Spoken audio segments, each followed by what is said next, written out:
Hey, this episode is brought to you by Manakora honey. It's also known as honey with superpowers.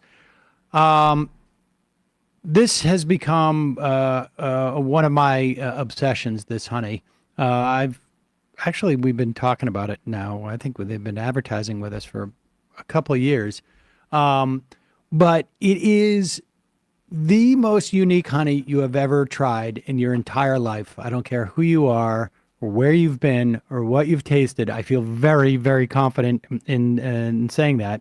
When I say honey, you of course think of like the bear bottles or maybe even the jars that you get in the country.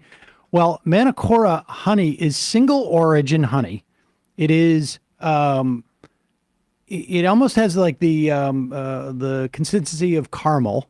It tastes a little bit like caramel, but it is just the most unique and delicious honey you have ever tasted.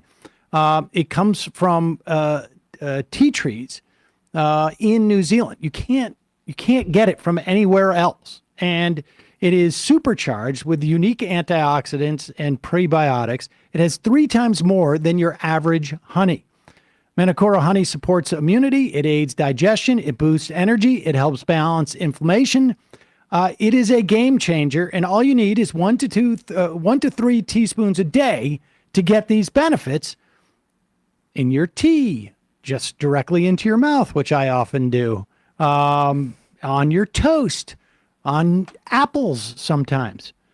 On top of that, Manakora honey has natural antibacterial compound called MGO. It is only found in Manuka honey.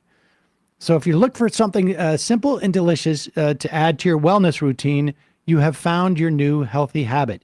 Now it's easier than ever to try Manakora honey with the starter kit.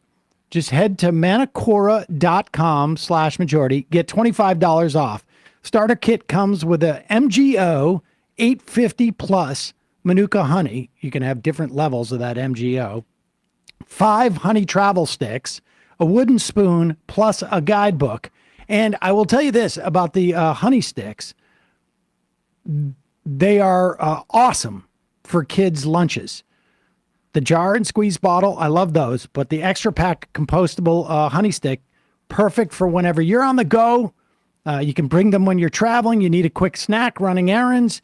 And they're the perfect energy boost if you're out for a run or at the gym. And again, also great to put into your kids' lunch boxes, whether it's in school or now as we move to camp. That's manakora.com/majority, manukora.com/majority. Get $25 off your starter kit. The ultimate honey. Indulge and try some honey with superpowers from Manakora. And now, time for the show.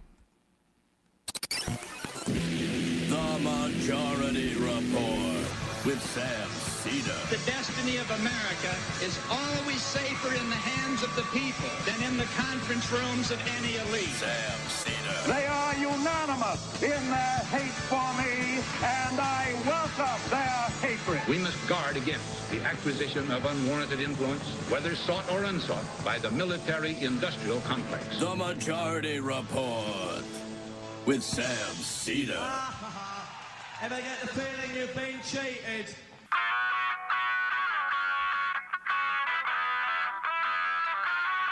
It is Monday, June 3rd, 2024. My name is Sam Seder. This is the 5-time award-winning Majority Report. We are broadcasting live steps from the industrially ravaged Gowanus Canal in the heartland of America, downtown Brooklyn, USA. On the program today, William Hogeland, historian, proprietor of the Hogeland's Bad History newsletter on Substack, author of his most recent, his latest, The Hamilton Scheme, an epic tale of money and power in the American founding. Also on the program today, Sheinbaum, Mexico's first female president, has been elected. Incidentally, just for those keeping track out there, the United States never had a female president. Meanwhile, Israel seemingly rejects what Biden claims is their own peace proposal. This while Israel vaporizes Biden's red line and pushed deeper into Rafah. Trial jury selection starts today for Donald Trump and Hunter Biden. Hunter Biden jury selection trial starts today. They could do it to him, they could do it to you. Chuck Schumer, months after calling for Netanyahu's ejection, joins Mike Johnson, signing off and offering a joint congressional address to Bibi Netanyahu. New poll, 1/10 of 1 out of 10 Republicans less likely to vote for Donald Trump after his verdict. 25% of independents and half of Americans think Donald Trump should end his campaign now. Makes sense. Congress back in session. Anthony Fauci testifies in front of the Select COVID Committee. So lock down your crazy uncle who's watching Fox. Or Aaron Rodgers. Or Aaron Rodgers, for that matter. Biden administration announces the internet companies will voluntarily subsidize the Affordable Connectivity Program for 10 of the 23 million people on that program throughout 2024. Meanwhile, 2023 sets a record for U.S. heat deaths. And that IRS free online service that was available only in about 10 or 12 states is now available to everyone when you file your taxes for 2025. Atlanta heads into day 4 of a boil water advisory. And the publisher of the Dinesh D'Souza 2000 Mules film and book pulls both the film and book and apologizes for putting out such garbage. My words, not theirs, but it is an apology. All this and more on today's Majority Report. People are always so willing to apologize in the midst of a lawsuit, you know, if, say, they were falsely identifying somebody as an illegal voter, that might, you know, grease the wheels for a bit of an apology. Well, and in this case, it's in the wake of a lawsuit. I don't think they had much of a say in it. Much of a say, yeah. But, you know what they say, better to rake in all that money from the rubes and the suckers and apologize later. Makes sense. Than ask for permission. It's a good thing they can do undo all the damage in people's minds psychically that piece of work created. Well, that's the thing is that, like, where's the class action for the rest of the country? And frankly, I mean, if I was one of those people who went to jail for January 6th, I'd be suing them. I actually believe the garbage that you put out. I was trying to save the movie government. Came out, but all right. Well, here is, let's get to this. We got a lot of stuff to talk about today. Obviously, beginning of the week, Congress back in session, so we should be hearing some of that. It is now the beginning of June, which means that we are probably just a couple of weeks away from starting to hear some of those Supreme Court decisions. We'll be covering a lot of that. On Wednesday, we will play the interview that we teased on Friday with Marone Rappaport. Been digging more into this. Part of the story has to do with this Israeli billionaire who does a lot of business in the Congo. Apparently, we just let this guy, we gave him some type of waiver for sanctions because we need the natural resources coming out of the Congo. The Congo was sort of enlisted to essentially sandbag the former chief prosecutor of the ICC. Ostensibly, they were having a meeting with the Congo or Congolese officials, and into the room walks the former head of the Mossad, who at that time was the actual head of the Mossad. We will talk to Marone Rappaport about at least some of the elements around that story on Wednesday. Meanwhile, Joe Biden went out Friday in a brilliant political move, wanted to make sure that the story of his campaign rival being a convicted felon didn't have too much legs or didn't have an open field, essentially, in terms of the news, And so came out Friday because, and if there was some type of urgency to this, like if there was some type of reality based into this. Was it a message to Israel saying, hey, the other guy's really tripped up, you better listen to me now? No. Just I'm telling spitballing. you that stupid moment where it's not, I guess, whatever. It's kind of funny when he turns to the camera when Trump gets mentioned after he walks off after the speech. You saw that, right? This was 100% planned, but it's the insane politics that you describe. He wanted to look presidential in the wake of Trump's conviction, as opposed to taking the opportunity to talk about him being a convicted felon. Absolutely. These people live, and most of you won't remember this name, Aaron Sorkin's world. Yep. Aaron Sorkin was the creator of The West Wing. It was a fictionalized version of not just the presidency, but really of the world. Of liberal minds. Of what politics are. And it is sort of like this notion in our society in this day and age. And that's exactly what Joe Biden was doing. I'm going to look like I'm in control of this situation in the Middle East. And then other people can, decide for themselves, as opposed to, and if you don't want to send out Joe Biden to talk about Donald Trump being a convicted felon, don't step on the story. Right. But that's exactly what was done. And, here's Biden outlining a ceasefire proposal in Israel that ostensibly was offered by the Israelis. By the time he made this announcement, Hamas had already said that they would sign on to this, and Israel had already said, oh, not so fast. Go ahead. Gaza, and as long as Hamas lives up to its commitments, a temporary ceasefire would become, in the words of the Israeli proposal, the cessation of hostilities permanently, end of quote. Cessation of hostilities permanently. Finally, in phase 3, a major reconstruction plan for Gaza would commence, and any final remains of hostages who've been killed would be returned to their families. That's the offer that's now on the table. And what we've been asking for. It's what we need. The people of Israel should know they can make this offer without any further risk to their own security because they've devastated Hamas forces over the past 8 months. At this point, Hamas no longer is capable of carrying out another October 7th, which is one of Israel's main objectives in this war, and quite frankly, a righteous one. I know there are those in Israel who will not agree with this plan and will call for the war to continue indefinitely. Some are even in the government coalition.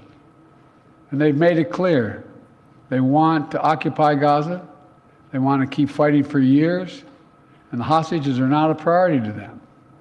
Well, I've urged the leadership in Israel to stand behind this deal, despite whatever pressure comes. And to the people of Israel, let me say this. As someone who's had a lifelong commitment to Israel, as the only American president who's ever gone to Israel in a time of war, as someone who just sent the U.S. forces to directly defend Israel when it was attacked by Iran, I ask you to take a step back and think of what will happen if this moment is lost. We can't lose this moment.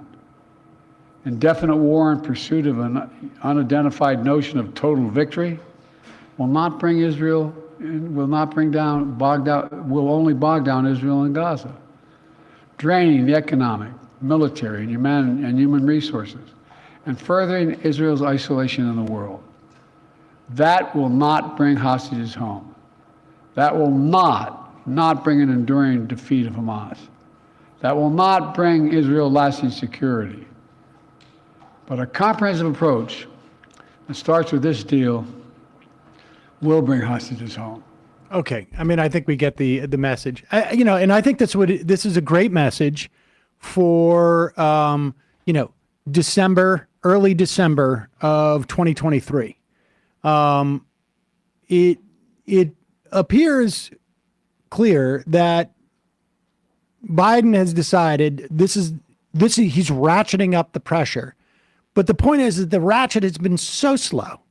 And the idea that he's going to go out, this was on the table, but it's been on the table for weeks.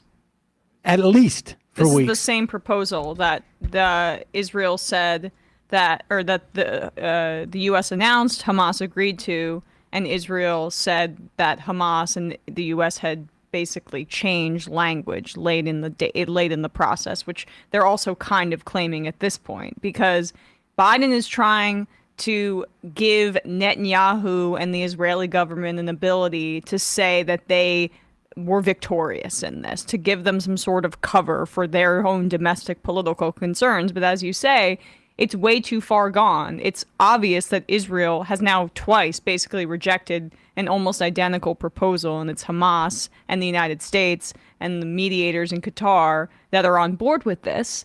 And that's in part because, as you mentioned, Ben-Gvir and Smotrich, because Netanyahu made this alliance with these far-right people, and I mean, this is his ideology too, let's be clear, but just from a practical, concern about the parliamentary politics in Israel, they can break up his coalition and they said they will if he agrees to the ceasefire proposal, which is what we've been saying on the show. And anyone who has been following or has knowledge about Israel has been saying for months at this point. They called the shots. These were the practical realities of the Knesset and the governing coalition that was formed at this point as well. So, Biden, I know, is wish casting that Benny Gantz takes over or whatever, but he doesn't have power in this situation. And they're all appealing to the same domestic concerns as well, which is that the Israeli public wants the hostages home, but they don't really, for the most part, give a damn about the Palestinians. I mean, I imagine that this is also Biden's attempt to create more of a sense and to continue to sort of support the burgeoning, maybe a little bit of an overstatement of the protest in Israel to at least get the hostages back. But the problem with this is now we're going to start seeing how the same dynamic that we used to have with John Boehner and all the other Republicans who were like, I can't do anything because of the crazy right wingers in my government. Look, Netanyahu is this person as well, but regardless, this is something that you do 6 months ago. And then you take the next step of actually stopping using the leverage you have, which is aid. And he basically made that impossible by already providing this aid. He made a red line about Rafah. They blew right through it. And the thing is that somehow the White House seems to think that this is going to be a foreign policy win for them. And all it does is it keeps reminding everyone that he is being ineffectual in this moment.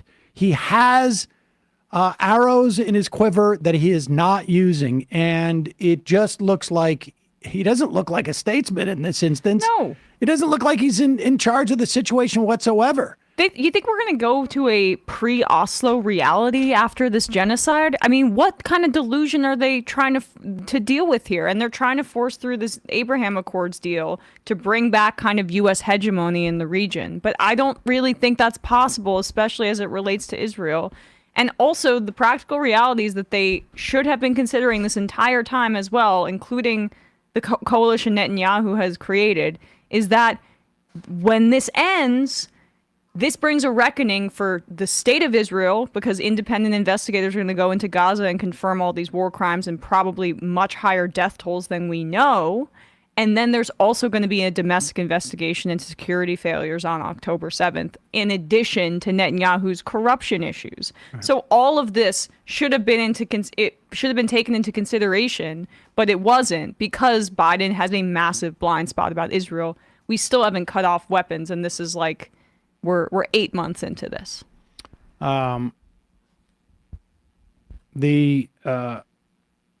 And so I guess it remains to be seen what will happen. I mean, one report I read, and I have no idea about this, is that some are theorizing that, and we just saw Israel strike inside of Syria, near Aleppo, I guess. There are some who are speculating that Israel now turn its attention to Hezbollah and try and head to Lebanon The West Bank. and leave, Gaza, which is, I have no sense of that. And over the next week or so, we'll be talking to some people about that. But This is more upright buildings there to knock over. well, it would. Maybe Netanyahu thinks a war with Hezbollah will be more sustainable and keep him in power longer, but we shall see. In a moment, we'll be talking to William Hogeland, historian and proprietor of the Hogeland's Bad History newsletter on Substack, author of The Hamilton Scheme, an epic tale of money and power in the American founding. First, a couple of words from our sponsor. You all know the value of a good night's sleep. You feel better. You look better. You're not as cranky. You don't yell at the kids. I mean, on and on. Your back feels a little bit better. You can elevate your sleep experience with Cozy Earth innovative bedding products engineered to help keep you cool even on sweltering summer nights. And it's working. It is working. It has been hot. And I, of course, always say, like, I'm going to get my air conditioner checked out in April. And I never do that. And then June comes along and I'm like, I got to get the air conditioner repaired. I want to thank Cozy Earth for sponsoring this episode. You can unlock an exclusive 30% discount by using the code MajorityReport at cozyearth.com/MajorityReport. Cozy Earth luxury bedding is made with viscose. It's from bamboo. And not only is bamboo incredibly sustainable, it's literally like a weed. In fact, don't plant it in your yard or your whole yard will get taken over and then it's a mess. But it is also turns out to be incredibly soft when it's down on the sort of thread level. And it's temperature regulating. Cozy Earth bedding is crafted with cutting-edge technology to regulate your body temperature, which, of course, ensures uninterrupted and refreshing sleep throughout the summer season. I sleep hot, folks. And there's only so many, like, you can only get rid of the stuff on top of you so much. Right. Do you know what I mean? Like, Well, I don't sleep with sheets anymore on top of me, but I still sleep with sheets underneath me. And the fact is, I don't get as hot as I used to because this stuff is temperature regulating. Cozy Earth bedding boasts superior softness achieved through meticulous selection of fabrics, materials, and weaving techniques. And 100-night sleep trial, 10-year warranty. Cozy Earth products are designed to provide comfort and peace of mind. Remember, also, I wore my joggers yesterday. There you go. Cozy Athleisure, Earth, baby. Yep. Remember to go to cozyearth.com/MajorityReport to enjoy 30% off using the code MajorityReport. After placing your order, select podcast in the survey and then select Majority Report with Sam Seder in the drop-down menu that follows to let them know we sent you. Also, today's program sponsored by Nutrafol. They wanted to sponsor a couple years ago. I tried to get Michael to take the product. He wasn't interested in it. And then in the past couple of years, I've noticed, like, I'm starting to thin a little bit. And I figured Nutrafol, it is the #1 dermatologist recommended hair growth supplement brand. It has over 1 million people using it. They are seeing thicker, stronger, faster growing hair with less shedding. And the beauty of Nutrafol is that it's drug-free. Nutrafol's hair growth supplements are physician formulated. They use 100% drug-free ingredients. Their patented technology provides consistent, reliable results without compromising your sex life. And the beauty of Nutrafol in terms of like assessing its efficacy, most supplements rely on studies about their ingredients. Then they put them together and they just assume the efficacy based upon the specific ingredients. Nutrafol clinically tests the final formulations of their product to judge their efficacy. In a clinical study, 84% of men showed improvement in their hair after 6 months taking Nutrafol's men's hair growth supplements. Take their hair wellness quiz on Nutrafol.com/men for a personalized hair health plan based upon your specific, no pun intended, root causes.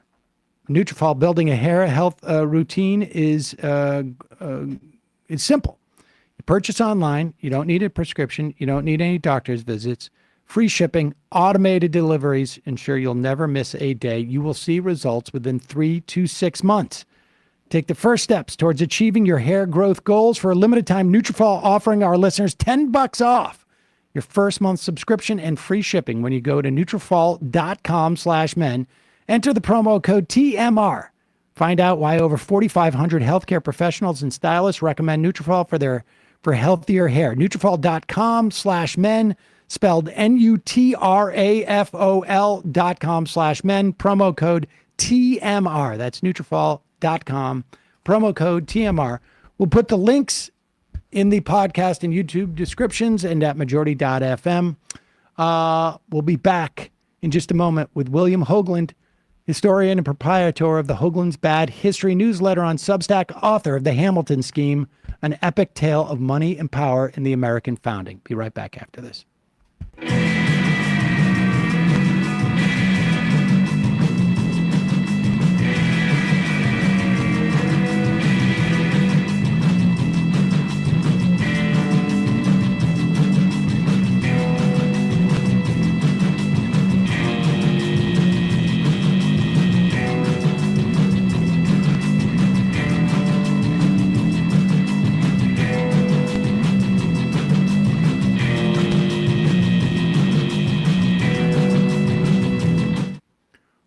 We are back. Sam Seder, Emma Vigeland on the Majority Report. Want to welcome back to the program William Hogeland. He is the historian and proprietor of Hogeland's Bad History newsletter on Substack, author of his most recent, The Hamilton Scheme, an epic tale of money and power in the American founding. William, welcome back to the program. Thanks for having me back. Good to be here. Well, let's before we dig into Hamilton and I think much of what people know about Hamilton these days has to do with him not gonna miss his shot or whatever it is. I did not see the musical, but my daughter played it many times. What drew you to Hamilton at this point in sort of the work that you've been doing? Well, I've been working on him for a long time, actually. So the moment is strange for me personally because the musical came along and the cultural explosion, that you're referring to, everybody, was listening to it, and not just listening to the soundtrack, but, quoting the actual Hamilton, got very interested in Hamilton. And so, I had been working on him before, so it was strange and kind of, earth-shaking for me in a different way when this phenomenon took off. And so I felt for a while like, well, my Hamilton is kind of gone now. Like, what can I do? I was trying, but you can't fight a cultural tidal wave like the Hamilton musical, and I don't want to fight it. So okay, but then I realized actually there's a potential for an opportunity here. If people are interested in Hamilton, well, there's more to him than that. And it's pretty interesting. In fact, it's super dramatic, I think. For me, more dramatic even than the musical. And so I just decided to try to get that into a book, get that story told. All right, let's start with, I guess the reputation that Hamilton had was, in terms of like him setting up the financial system of this country. Tell us about his ideas about debt and why this was important to founding the country, and how like it almost sort of morphs into something. It starts off as sort of like almost like it's good to have buy-in to a project, but then like the ownership stakes start to become a problem, I think, as the way that as it goes further down the line. Well, yeah, we often hear about the debt, the public debt of the United States, the war debt, because of course, to fight the revolution, the country had to borrow money. It's often framed as the foreign debt, and there was foreign debt. That's true. And it's also often framed as something that would be considered a problem by people like Hamilton, who then when he came in as Treasury Secretary would have to like get it under control, fight it down, beat it back, manage it, which he did have to do. He had to manage it. But his way of thinking about the debt was very different from seeing the debt as a problem that had to be fought down. It was more like an amazing opportunity for consolidating the country. But as you say, the terms in which the country would get consolidated around the debt involved ownership stake. Yeah, like who were these lenders that the country owed money to? And the answer is domestically, not the foreign debt, the domestic debt, which was what was so exciting to Hamilton, actually, is it was a very small group of very rich people speculating in federal bonds. And the whole idea that Hamilton had really around the debt was to yoke the aims of that class, which he knew well. It was the class that had taken him in, made him who he was. He was aware that their pursuit of wealth was just never ending, almost bottomless, and that he felt he could take that strong desire, that force, and yoke it to great national aims by making that very influential, very rich class dependent on and interrelated with the federal government rather than with the individual state governments. And it ended up, I mean, he wanted them, I guess, like sort of their fates intertwined with the country's. He also wanted them to have sort of, it was sort of almost like a mutual power type of situation, wasn't it? Yeah, absolutely. I mean, to people like Hamilton, he wasn't alone in this. The class of people who should be running things were sort of, I don't know, the richest, best educated, most ambitious people, which was a small group of people compared to the vast majority of people in the country. So yes, this whole idea was to heavily privilege that small class of wealthy people and consolidate American power that way to make, not just make it a country, but make it ultimately his hope was that it would be a global, competitor with other empires like that Britain. So that does, it's an anti-democratic vision. I mean, is the thing. It's not just undemocratic or they haven't caught up with democracy yet or something. No, it's explicitly anti-democratic. Where does it fit in the context of of being anti-democratic, but also in terms of the monarchy? I mean, I've interviewed people who two professors, and the book escapes me now, but it was I think it was the anti-oligarchic constitution or something to that effect, and the idea that in many respects the Constitution as written is anti-oligarchic, but at that time the oligarchy was not necessarily rich people, but it was like the king, like somebody who was rich and didn't necessarily deserve the money or something to that effect. I mean, where does he fit within that context? Well, it really, as you sort of point out, it depends what you mean by oligarchy in a way, because it depends who the oligarchy is. But I mean, well, he fits this way for me. I mean, the chapter in my book called The Hamilton Constitution kind of goes against, and this is going to be somewhat counterintuitive deliberately to a lot of people who know some of the history, because at the Constitutional Convention, Hamilton, he wasn't there all the time.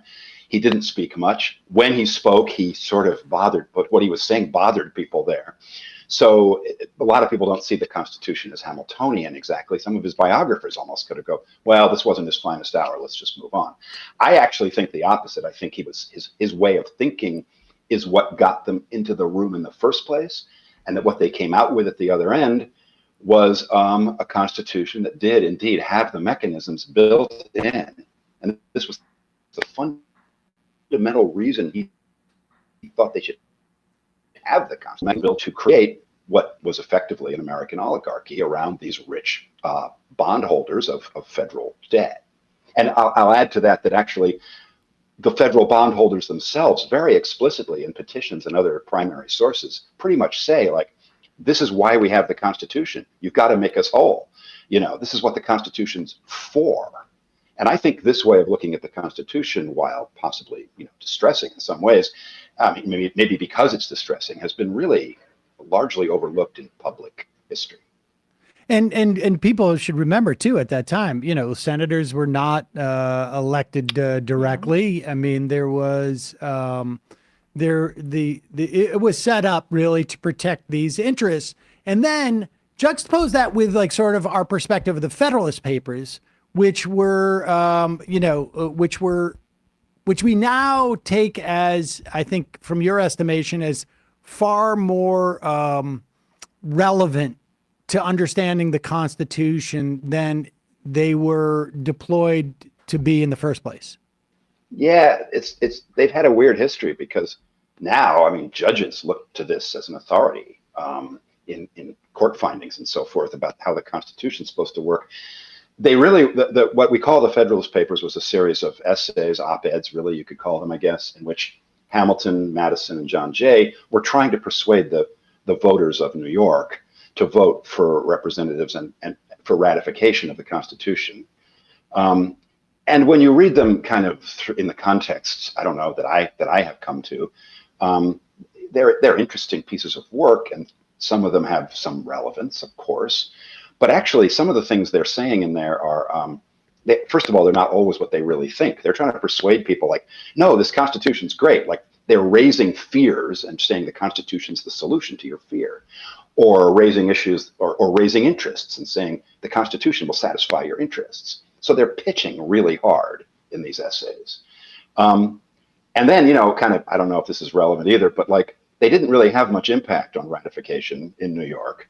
That was done through other means. So at the time, no, I don't think they had the relevance that we've given them since. Did they when you say they didn't have much impact in terms of the ratification, did they just misunderstand the moment, or was it just we're going to pump this stuff out? I mean, it wasn't meant to be commentary as much as it was a sales pitch, right? I mean, so what did they miscalculate in terms of its efficacy in that regard? Well, it seems that, I mean, it ended up being very close, but at first the anti-federalists had a majority. And when you read the scholarship on this, it seems to me that what really went on to get that anti-federalist majority to no longer be a majority had a lot to do with two things. One, kind of, the usual backroom sort of hidden kind of machinations among politicians, but also the fact that at some point it just wasn't going to be realistic. As much as New York could sort of hold out and say, we don't want to join this, it was already largely fait accompli. Enough other states had joined. And you can, in the end, it's sort of like, well, okay, we really have no choice, no practical choice here. What we can do is hold out for amendments post-ratification, which is, of course, what a bunch of the states did. And so there were then the amendments, but they were post-ratification.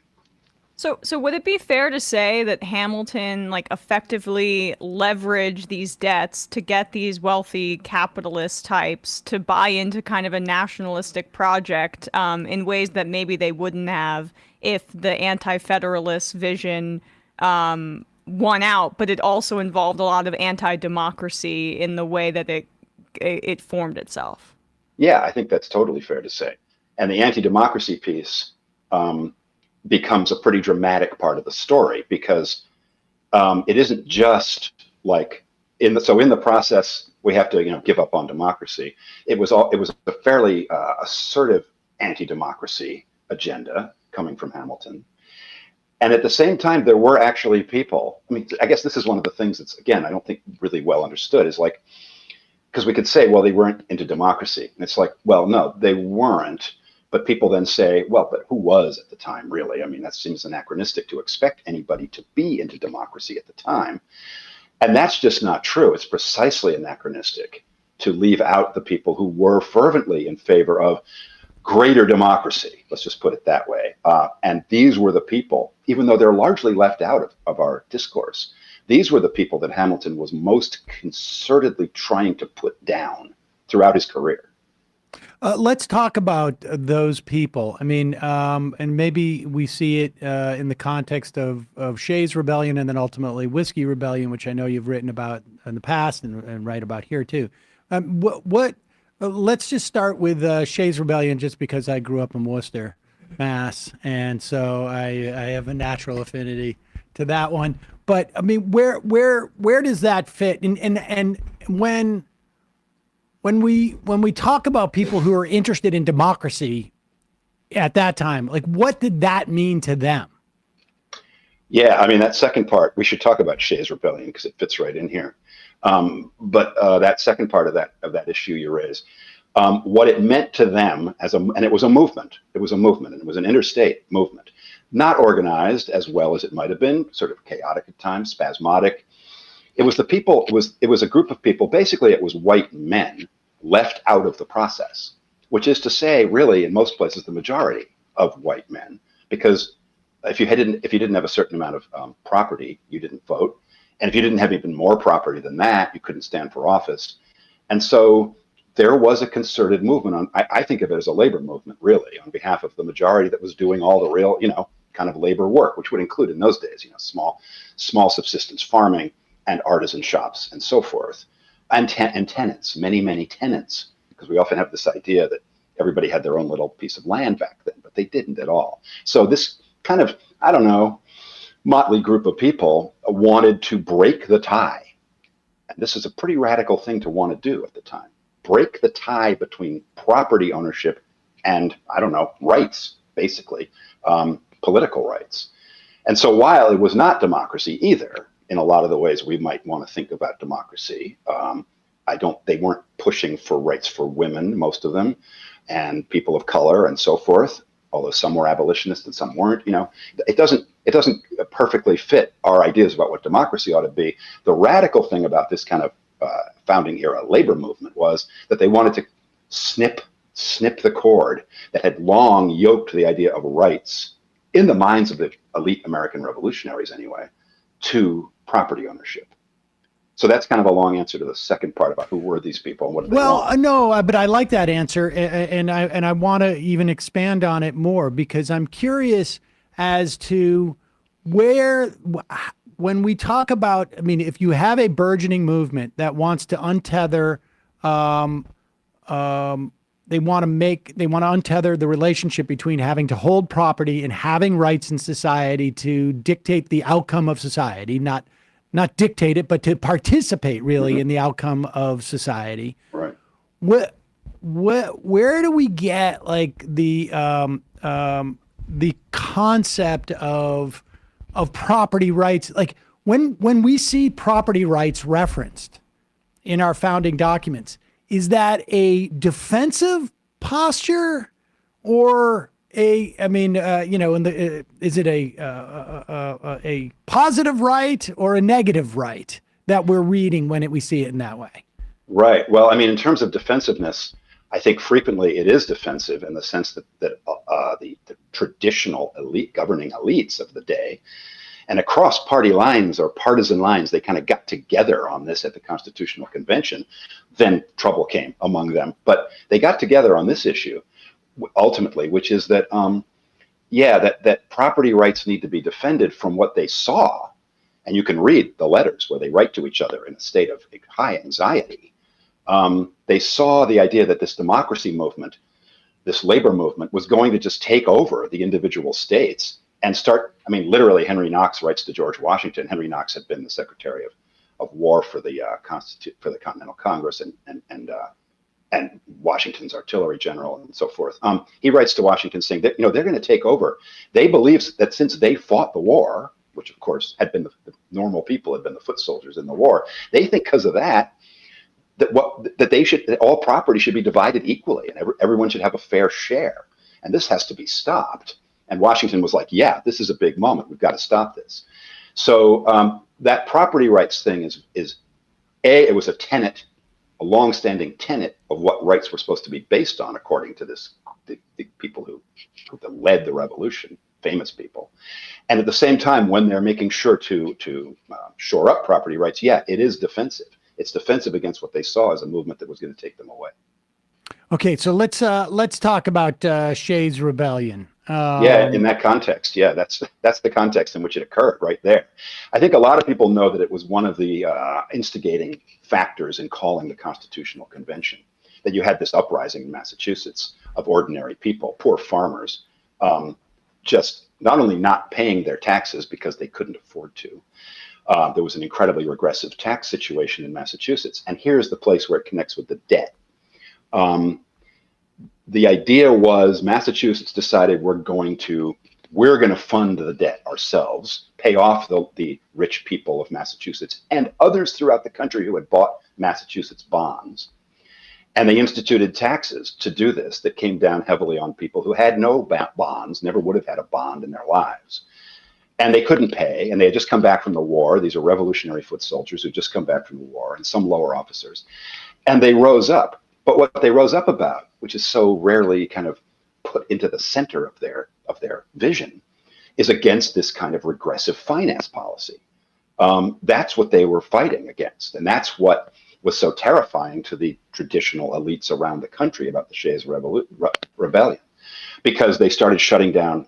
They were marching in formation, shutting down debt courts, not letting debt cases get prosecuted. And then they went further, and they actually marched on the federal armory, the Continental Congress's armory at Springfield. So this was like, there's two things there. One is that kind of movement had gone on before the revolution too, in the North Carolina Regulation and other uprisings like it. But this is post-revolution, and coming out of the revolution, you get the idea regular people are saying, we can't have this taxation without representation. This is what was supposed to be fought for. This is what we supposedly won and sacrificed for. And now we still can't vote in Massachusetts, and we have regressive taxes. So to them, it was a moral call for, an appeal to the morals of the very revolution itself. And governing elites are like, oh, this isn't just rioting anymore. These are people who've been trained in warfare. They thought they knew what they were fighting for, and now they're shutting down government in Massachusetts, and Massachusetts can't do much about it. And was the perspective of these farmers or in this sort of burgeoning movement that why aren't the big landowners paying a bigger share? Like, why isn't, not just why are we being taxed, but why is it that our taxation is not progressive? Like why it's almost as like you're making a profit on the bonds that you lent the country, and you're getting the profits of the outcome of this war, and you're not going to be paying like a little bit more for all of this process to go forward. Yeah, that's it. It's just, it's the way you put it, it's perfect, because that's, again, it's often poorly understood. It's people think, oh, they were anti-tax, like the Shayite rebels were anti-tax. Later, the whiskey rebels are often painted as being anti-tax, like the first real tax revolt. Well, it was a tax revolt, but they were explicit about what they believed. And if you read what they said in their petitions and other places, no, they were not anti-tax. They actually said things like, we are I can't perfectly quote it right now, but I can paraphrase it. I mean, anti-taxes that don't operate in proportion to property. In other words, progressively. And some of their leaders, Herman Husband is one, not a well-known name, but he should be, who called for progressive taxation and many other very advanced ideas that didn't come up until later in real life. Let's move to the Whiskey Rebellion, and let's also talk about Herman Husband and then ultimately, Albert Gallatin and is it? I can't read my writing now. Finkley. William Finley, maybe. Finley, yes. Yeah. Congressman who were critics of Hamilton, and Herman Husband seems like a pretty good guy, particularly for that era. Pretty amazing guy. I mean, why people don't know more about him, I don't know. And I've been trying to fix that, and I'm still trying to fix it. And I have no idea if it'll work. But Herman Husband was just, like so many of the leaders of this movement, actually, they were idiosyncratic. They weren't like all lockstep. Husband was compared to Paine, Thomas Paine, who was another leader, Paine was kind of a hyper-rationalist. Husband was an evangelical Christian. He had moved from sect to sect and church to church, finally thrown out of the Quaker meeting because he was just his own person, had his own vision. He had literal visions, like he actually saw visions the way, say, William Blake did, or Joan of Arc hearing voices.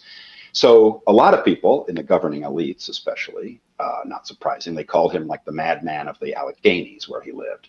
But ordinary people elected him to office repeatedly. And the amazing thing about Husband really is that what he was envisioning in this sort of surprising and unusual way were things that later you could call Social Security, progressive taxation, all kinds of measures and he wanted them to come from government. He thought these should be constitutionally built into a new American government. He wasn't an anti-federalist, for example. He wasn't against consolidating the government as a single nation. Neither was Paine. It was that they believed, each in their own way, that like a right of national citizenship should entitle you to certain things. That's how that should work. And those things are things that didn't come to this country until the New Deal in most cases, and sometimes after that in the Great Society, and maybe some haven't come at all. But so, he had this vision in the 1770s, 1780s, and 1790s that made him seem crazy. And I've sometimes thought, well, if you could envision the New Deal in the late 18th century, maybe you just have to be a bit crazy. Well, yeah. Where does that idea come from at that time? Well, I mean, for him, if you asked him, he'd tell you it came straight from Scripture. He interpreted biblical Scripture to be giving instructions, basically, for how to create what he called good government. That this was the coded message of the prophecies of Daniel. For one, was one of his major books. He liked other ones too, but Daniel he spent his life on. And to him, the book of Daniel is a coded message to the United States for how to set up its government in very, very, very progressive terms. That's not where Paine got his ideas. Paine was I don't know. Paine had his own kind of religious thing, but he was super rational. So that's what I mean by idiosyncratic. Like the leaders were not all coming from the same place, but they kind of, Husband and Paine came to a kind of pro-labor welfare state, and they got their ideas from all kinds of places. Let's talk about the Whiskey Rebellion. Takes place in Western Pennsylvania in the 1790s. That's right. Early 1790s. Yeah, first half of the 1790s. It kind of built up to a climax in 94. Yeah. Okay. Yeah. Well, it's also how is it different from Shays' Rebellion in that respect? Well, it's very different in one way, and the context for this is that what happened in between. In a way, I'm like the North Carolina regulation before the revolution. Then comes the revolution, which complicates things so that the Shays' Rebellion is different from earlier ones. Now there's another in-between state, which is the formation of the national government, which didn't exist during the Shays' Rebellion, and actually was a spur to getting everybody into the room to create the national government. Now the national government's created, and not only is the government created, but Hamilton, our guy Hamilton is now like in charge of all finance, and he's bringing about his policies, everything he's been trying to do. Now he gets to do. So the Whiskey Rebellion is a response to that, a strong reaction against, it's called the Whiskey Rebellion because it was a tax on whiskey that was particularly the present issue. But the fact is it was an attack on all of Hamilton's entire system for how to do finance in the country in this regressive way we've been talking about. So, yeah, I mean, whiskey, I called my first book The Whiskey Rebellion because it's a really good title. And it's just like, oh, whiskey and rebellion. Cool. It was, whiskey's involved. But actually, it really was a coherent dissent from and then attack on the federal government in its Hamiltonian iteration. It's amazing how much liquor dominates the sort of like our society in as a sort of fundamental tentpole through like the early 1900s, right? I mean, that's where, I mean, all of our taxation, Johnny Appleseed, I mean, all of it seems to be liquor based in some fashion. Yeah, there was a lot of drinking going on all the time back then. What we might think of these people as, if we would think of them as, they lived in the past, they were sort of more uptight than us or whatever. It's really, again, a weird way to look at it, because certainly in the area of alcohol, I mean, going way back to before this time, sometimes it was the only safe thing you could drink when the water was bad, right? I mean, my understanding, that's what Johnny Appleseed was up to. It's just like, we're going to plant these trees, you're going to make hard cider, and you'll always have something to drink, not like as an alcoholic thing, but just something that's safe. Right. Although, the alcoholic thing adds something to Well, it. it So there was doesn't this hurt, weird, I guess, right? yeah. Exactly. There was this weird dynamic there, actually. But you know, in the Whiskey Rebellion, at times, the Eastern elites were like, "Oh, they're just, you know, they're just drunk. They're just drinking whiskey. They don't want to pay tax on it." Hamilton's thing was like, if they don't want to pay tax on the whiskey, they should just cut down, you know, on their obviously excessive drinking. This is the fascinating thing to me, is that the real market for the Western whiskey was in the East, and the whole thing was to you could if you wanted to reduce very heavy grain, which cost a lot to truck over the mountains to the east, you could reduce it to whiskey, and whiskey had value like money. I mean, it was just going to be valuable somewhere down the line. Someone's going to pay a lot of money for good whiskey because everyone in the East was drinking it too. And you know, and the George Washingtons of the world drank. They drank wine. They were all drinking kind of a lot all the time, it seems. I mean, when you break down the sort of like three, I think you sort of outlined three sort of like forces that are working to shape this, to shape what the country's ultimately going to become: the continentalists, the state sovereigntists, and then just sort of like the idea of democracy. And if democracy is represented by like what we see in these rebellions, and this sort of burgeoning movement of like, hey, the people who have all the rights, maybe they should be paying a little bit more in terms of taxes, and they have these rights obviously because of their property and whatnot. Just I'm a little bit unclear on the continentalists versus the state sovereigntists. What's the dynamic there, and who represents that? Well, early on, you know, in the Continental Congress during the Revolution, it wasn't clear at all. It wasn't a majority opinion necessarily at all, or a consensus opinion, I guess I should say, that that the country was going to become a nation, have a national government. The Continental Congress really was not a national government. It was a representative government representing state legislatures, not people. So it acted on people indirectly through the state legislatures, but it was not a national government operating again on all citizens throughout the country. Hamilton wanted that, and he called it continentalism, and he was by no means alone. Washington wanted it. Hamilton's father-in-law Schuyler wanted it. John Jay, James Madison at that time was on Hamilton's side. There were a lot of people who wanted it, and then there were a lot of people who thought, no, we're fighting Britain because they violated our state legislature's powers. Why would we give up those powers now to a national government?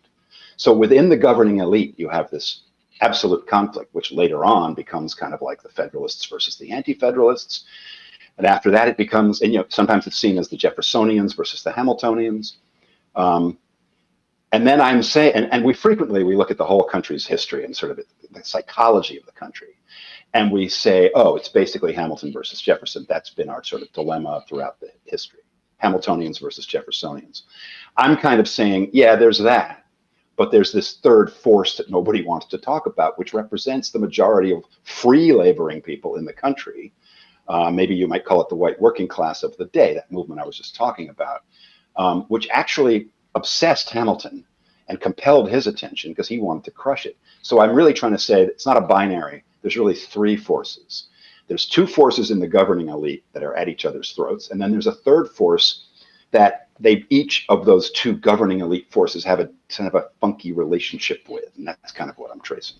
Do those two forces within the elite, do they have a different ideological perspective, or are all three on some level? This is just when you're at the beginning of a country, is it far more fights between sort of like material stakes than some type of ideological ones? That's a really key, issue. I mean, yes, there was ideological difference, certainly among the continentalist and state sovereigntist points of view, the people who became the Federalists and the Anti-Federalists, the Jeffersonians and the Hamiltonians, major ideological differences. But it's also interesting to look at, like, when, say, James Madison breaks with Hamilton, goes up against him once Hamilton is Treasury Secretary. They've worked together on bringing about the Constitution, but then they break up, and it's pretty painful. And Madison goes after the central bank, or the national bank, I should call it, that Hamilton feels is critically important to bringing about all the things that he thought were important about the Constitution. Madison calls it unconstitutional. That's an ideological argument. I mean, it's fundamental. It's like, it's not just, Madison's not saying I hate banking. He's saying it's unconstitutional for there to be a national bank. And Hamilton's like, what? No, it's not. So that's a powerful ideological conflict. But it's really interesting to see that Madison also was representing, Virginians, people from the South, who didn't like national banking because they actually still wanted to remain private lenders, and they didn't want competition from a national bank. So there's a material interest of great importance to the people who also had the ideology against the bank. So I think that you get these material interests mixed with material interests, and it's very hard to extricate one from another throughout the whole period. Well, and what would have been the ideological basis, one way or another, for saying that there should be a government bank or not a government bank, a federal government, a federal central bank that was not independent, let's say? Well, Hamilton's point of view would have been that in the Constitution, if there are things that should be done, like collect taxes and pay interest on bonds and all the things that the federal government is empowered to do, then whatever systems you need to create to enable that are not unconstitutional, so they're constitutional. And Madison's idea was nothing. Suddenly, his idea is what happened. I mean, his idea hadn't been this before, but suddenly his idea became any power not explicitly enumerated in the document is unconstitutional. The necessary and proper clause, which is what Hamilton was relying on, does not mean you can just do anything you want. I don't think it's necessarily to have like a bank in order to be able to collect taxes, so it's not covered. And so then it becomes prohibited in his ideology. And we live with this. That was an amazing moment because Hamilton didn't even see that coming, because Madison had never taken this position before. He'd always taken the opposite position. But when he turned politically against Hamilton, he put forth a constitutional theory that we still take seriously today, even though later, when Madison became president, he supported rechartering the bank and backed off all that. So again, where do politics, partisan politics, material interests, and ideology come together? It's like it's all balled up, and it's really hard to sort out.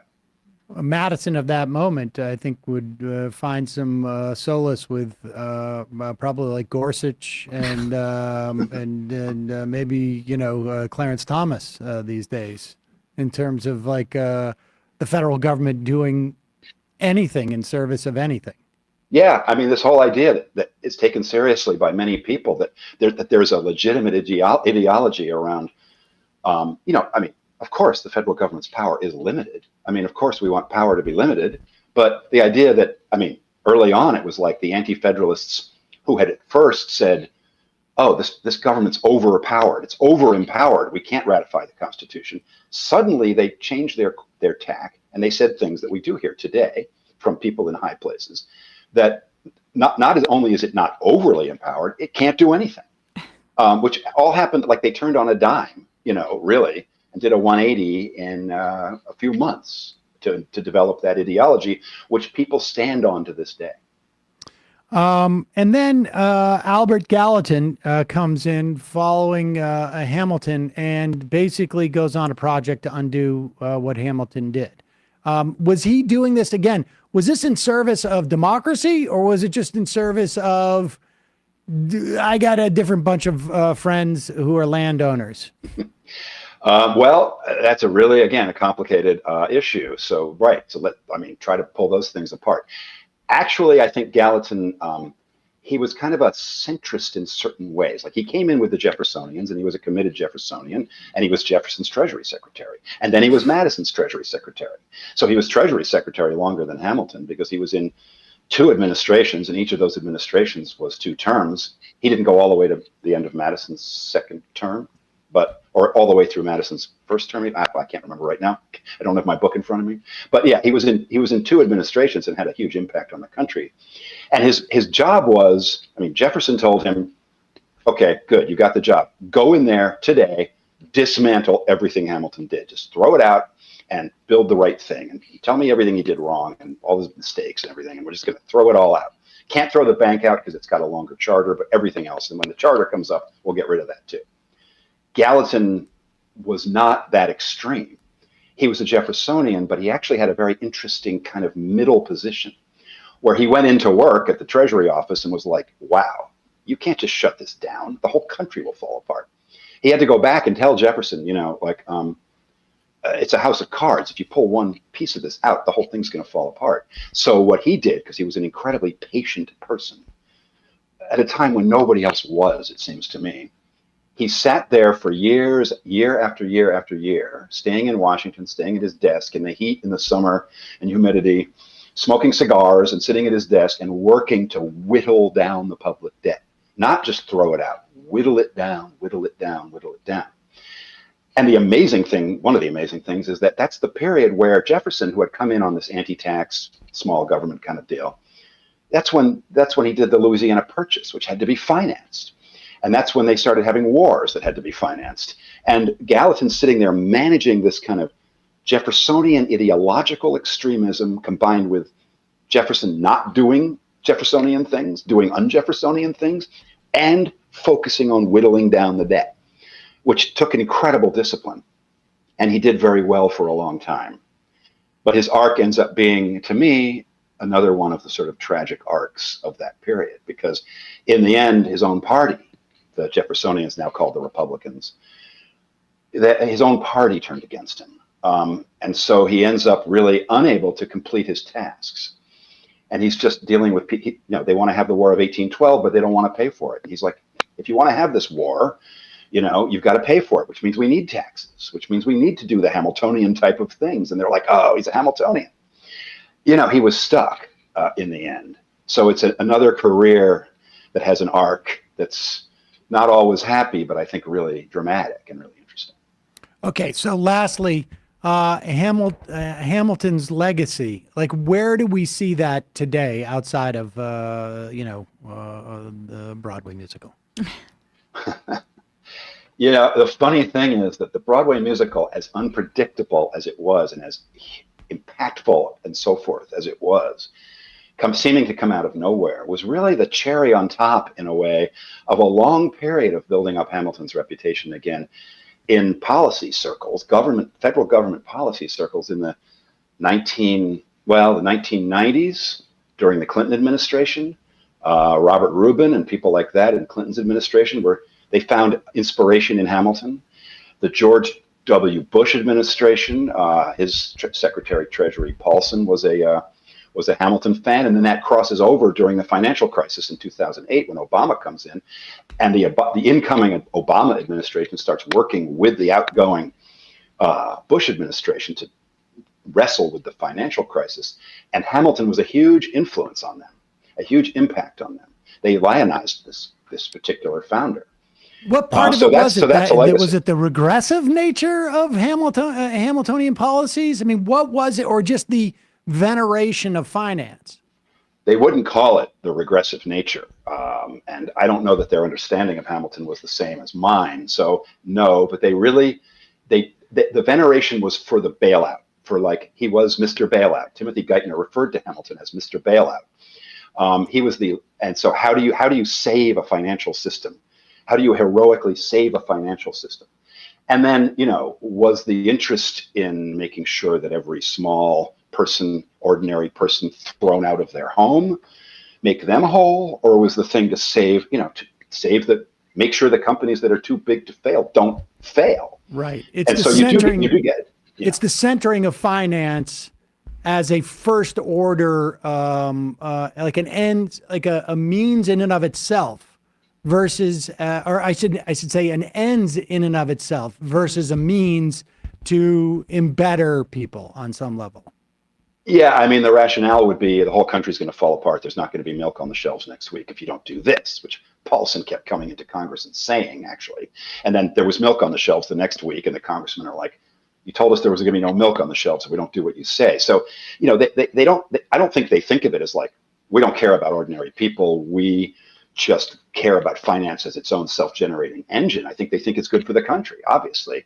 Well, they think it that, but like I guess like the starkest difference to me is, do we pay off the banks for with their bad loans and say, and guys, do us a favor, make it easy on the homeowners, or do we pay off the homeowners who have a obligation to give that money to the banks? Like, you ensure that you bail out the homeowner, they're much more likely to pay off the banks than by bailing out the banks are much more likely to offer relief to the homeowners, because they still have their primary objective, which is to make as much money as possible from these transactions. And that's in fact what happened. And I wonder if I don't think I think they thought like, we need to protect the financial system to save the country, but their veneration of the financial system was so high that like, if there's any margin of error, we got to get that money in the banks first, as opposed to because FDR did sort of the opposite, right? I mean, right. So it's sort of just like an ideological perspective on how important finance is. And at the end of the day, it's like, they're supposed to be there to service the homeowners on some level, not vice versa. Yeah. And all the people we're talking about came from the finance world and went back to the finance world. Yeah. And so it's obviously going to affect their worldview. And yeah, I mean, the Democratic Party abandoned that whole FDRian thing, long before, really. And when Obama came in, he'd already given a speech to the Hamilton Project of Brookings that was set up by Robert Rubin, being very positive, a very well-received speech by the bankers and Wall Street people he was talking to, being very positive about Wall Street and big banking as the fundamental structure, underlying structure of how things work in the country. So it shouldn't have been a huge surprise, although I think to some people it was, the position that the administration took on bailing, how they bailed out. William Hogeland, the book is, I have it. I want to get the whole title. I've lost it here on my shoot. I can give you the whole title. Yes, please do. It's The Hamilton Scheme, an epic tale, which is what it is, of money and power in the founding period. In the founding period? In the American founding. In the American founding. And your Substack's newsletter is Hogeland's Bad History. We will put a link to both those at majority.fm and our YouTube and podcast description. Thanks so much for your time today. Really appreciate it. Oh, thank you. Good conversation. Thanks so much. All right, folks, we're going to take a break here. I lost my sheet of paper in front of me with the name of the book. That's what happens. We're going to take a break here. Just a reminder, it's your support that makes this show possible. You can become a member at jointhemajorityreport.com. When you do, you not only help the show survive and thrive, but you also you get the benefit of being able to IM us via the app. The app is majorityapp.com, and you get to go around saying, like, I'm a Majority Report supporter and a sustaining member. A lot of people go around saying that. A lot of people these days. The best people. The best people. Tell your bartender that. Oh, speaking of which, we're getting close to the time where the window starts to shut. If you are interested in going on this nation cruise, I'm going to be going on it with folks like Jeet Heer and Bhaskar Sankara and Katrina Vanden Heuvel and John Nichols is going to be on it, and many more. And it's fun. We're going to go to, I think we're going to Otro Rios in Jamaica, Cozumel, and also the Cayman Islands, which, some money. Folks will see me leaving the boat with a roller suitcase full of cash. Make a deposit. That I make a deposit. I mean, it's, and that's this year, what this whole cruise is for. It's a big front for me to go hide money in the Cayman Islands. But folks, head to our wet operations, nationcruise.com/MR to check out. And ladies and gentlemen, we have hit on YouTube, apparently, I'm being told, 1.5 million viewers. Wow. Or subscribers. Subscribers. Subscribers to our channel. And if you're watching this show and you're not a subscriber, click that subscriber button. We're trying to get to 200. Smash 2 it. million. Let's get to 2 million. I want to get to 2 million by the end of the month. All we need is 500,000 subscribers this month. Yeah, all we need is 25% What of are our we doing? entire... Like we've had this. I mean, in earnest, we've been doing the YouTube on this show. I mean, and the channel I think is like probably 15 years old. I started to do it back in 2010.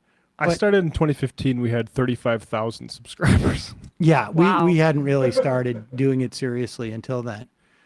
So it's taken us about 9 years to get 1.5, and this is the 1 month for 500,000 subscribers challenge Yes. I am issuing right now. Now, We'll do a 24-hour stream if we accomplish that. exactly. Oh my God. We should do a 48-hour stream if we Let's not accomplish get that. carried No, away. come on. You're already gonna But get if we get, Nikki Haley tattoo. Right. I'll tell you what. Gotta make if things we get, interesting. and it's June 3rd, so if we get 500,000 YouTube subscribers in the next 30 days, on July 2nd or 2nd to 3rd, I'll do a 24-hour stream. So Should I offer another tattoo? I feel like you could I'm selling real you could estate. offer just about anything, and but I mean, I'm ready for it. I'm ready for it. Emma, ESVN. Yeah, so ESPN will be talking about the two teams that made it to the Stanley Cup and NBA Finals. Talk about that today. It's not funny. Emma doesn't like sports anymore. I don't like it anymore. I don't care. So if you want to tune in, maybe I'm back to gambling again. Make things interesting. YouTube.com/ESPN Find some sort of show. really synthetic Some enjoyment meaning in out of my sports. life. Yeah, just something to get the chemicals in my brain moving. YouTube.com/ESPN show. It's like the morose hour. I was so sad. I was so sad. Okay. Hey. Next year. There's always next year. Yeah. And you could become a Celtics fan. Yeah. My life would actually have been a lot easier if I chose that path. And my sister's a Patriots fan. I had a moment when I moved down to New York in '94. I was like, maybe it was in '98. I remember thinking this. I was making a lot of money with sitcoms. I wasn't working that often. Oh, you're making a lot of money. Your sports teams are winning all the time. Okay, keep up with the story. This is in '98, and Clemens got traded to the Yankees, and I'm reading all these glowing things about Clemens, and it was so different from like Boston sports, which was the Red Sox at that time. This is before they had won the series for the first time in whatever Curse 80 hours. years. There was late curse era, and it's like the reason why I had determined in my head that the Red Sox were never going to win was because Boston would rather read about the Red Sox 365 days a year than to have a winning team. So they needed drama constantly. Addicted to that. Yeah. And also they needed to be in the playoffs every year, but they could never have a rebuilding year. And I'm like, That's literally the Minnesota Vikings playbook, by the way. I've got the money. I shots at my team. I lived like around 29th Street. I'm like, I could walk to 34th Street, take the boat up the East River to Yankee Stadium, and I could do this like 45 times this year. I could get season tickets, and I could become a Yankees fan. I mean, I remember exactly where I path was not taken. when I had that thought. Yeah. I was walking through the lobby of of my building, and I'm like about to like press the button on the elevator, and that's when I'm thinking it. And then I just like by the time I got to the 10th floor, which was where my apartment was, like, what is wrong with you? No, it's How could you have such thoughts? I honestly wanted to get therapy. for well, it thinking is. about It's that. kind of you should be ashamed of yourself for having that thought as a fan. But also, like, I think that is what is the truth about it. They've done studies of how people's brain reacts to like songs that they were interested in growing up, and it's different. Like you have a different connection to that, and that's what fandom does. It's a capitalist enterprise that hooks you and puts you through endless misery in order to continue to engage with the product over and over again. So it plays plays on your emotions all the time. Jesus. So youtube.com/ESPN Yeah, let's hear them. You are so, We'll talk about sports later you've gotten today. so dark ever since the Black Rangers. pilled over here. Jeez. Wow. All right. Yeah. Can't look up. Go. That's hilarious. Left Reckoning, we're having Mike Racine on talking about, we're going to play the clip of Tim Pool talk about how he's not a father, but he does have a spare room, wink, wink. And Mike Racine actually is a father, so we're going to be talking about fatherhood and being a role model and probably Biden, Trump, and Israel and stuff like that. So patreon.com/Left Reckoning to get access to that. During the break, you're going to explain to me this whole spare room thing. We will take a quick break, come back, fun half, 646-257-3920. We'll take some phone calls a little bit later, and see you then. 3 months from now, 6 months from now, 9 months from now, and I don't think it's going to be the same as it looks like in 6 months from now, and I don't know if it's necessarily going to be better 6 months from now than it is 3 months from now. But I think around 18 months out, we're going to look back and go like, wow. What? What is that going on? It's nuts. Wait a second. Hold on for a second. The Majority Report. Emma, welcome to the program. Hey. Matt. What is up, everyone? Nomi Key. You did it. Let's go, Brandon. Let's go, Brandon. Bradley, you want to say hello? Sorry to disappoint everyone. I'm just a random guy. It's all the boys today. Fundamentally false. No, I'm sorry. Women's. Stop talking for a second. Now let me finish. Where is this coming from, dude? But dude, you want to smoke this 7-8? Yes. Hi, me? This me? Yes. Is this me? Is it me? It is you. Is this me? Hello? Is this me? I think it is you. Who is you? No sound. Every single freaking day. What's on your mind? Sports. We can discuss free markets and we can discuss capitalism. I'm gonna go throw up. Who libertarians? They're so stupid though. Common sense says, of course. Gobbledygook. We fucking nailed him. So what's 79 plus 21? Challenge Matt. I'm positively quivering. I believe 96, I want to say. 857-210-35-501. 1/2. 3/8. 9/11, for instance. $3,400, $1,900. 6, 5, 4, $3 trillion sold. It's a zero-sum game. Actually, you're making me think less of it. But let me say this. Poop. You can call it satire. Sam goes, it's satire. On top of it all, Yeah. my favorite part about you is just like every day, all day, like everything you do. Without a doubt. Hey, buddy, we see you. All right, folks. It's just the weak being weeded out, obviously. Yeah, sun's out, guns out. I don't know. But you should know. People just don't like to entertain ideas anymore. I have a question. Who cares? Our chat is enabled, folks. I love it. I do love that. Look, gotta jump.